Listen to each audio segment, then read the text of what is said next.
Ma'am आपसे जानना चाहेंगे, हम जब भी बात करते हैं सर्वाइकल कैंसर की, आज हम देखते हैं कि सर्वाइकल कैंसर एक ऐसी चीज़ है जिससे बहुत सारी महिलाएं हैं जो ग्रसित हो रही हैं।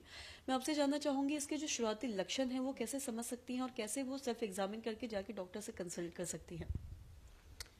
सर्वाइकल कैंसर स्त्रियों में होने वाले कैंसरों में सेकंड नंबर पर है ब्रेस्ट कैंसर के बाद, और इसकी संख्या बहुत ही अधिक है। अगर 100 महिला कैंसर से ग्रसित है तो उसमें 18 से 20 सर्वाइकल कैंसर से होती है।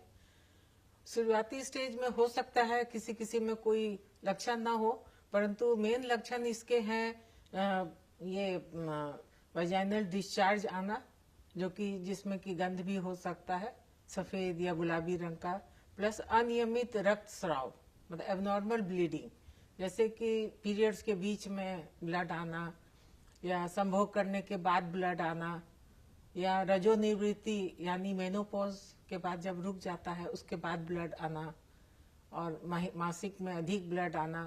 फिर और आगे बढ़ता है तो सिम्टम कमर में दर्द आना, निचले पेट में पेड़ू में दर्द होना, मूत्र त्याग करने में, मल त्याग करने में कठिनाई आना, ये सब लक्षण होते हैं।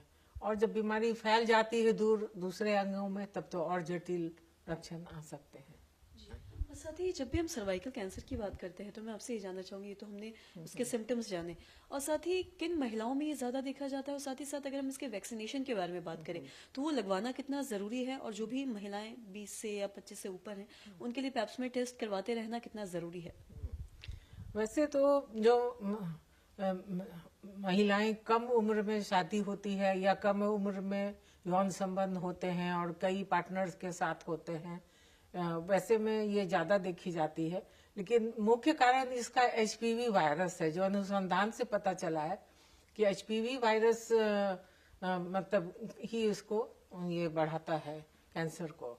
तो और हम इसके लिए जांच कर सकते हैं, पैप स्मीयर, कॉल्पोस्कोपी, फिर डीएनए टेस्ट एचपीवी के लिए।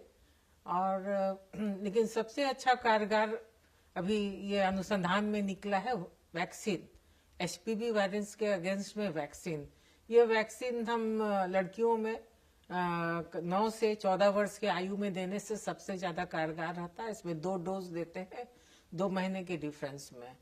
और अगर 14 साल से अधिक की युवती हो गई, 15 साल के बाद ये हमें 3 डोज देने पड़ते हैं, और 45 साल तक कहा जाता है कि लिया जा सकता है वैक्सीन। और साथ ही जैसा कि ये वैक्सीन के बारे में हमने बात किया, अगर किसी को सर्वाइकल कैंसर हो जाता है तो क्या सर्वाइकल कैंसर ठीक हो सकता है अगर वो 3rd स्टेज तक या 4th स्टेज तक पहुंच जाए? क्या इसके मतलब इलाज या उपाय हैं?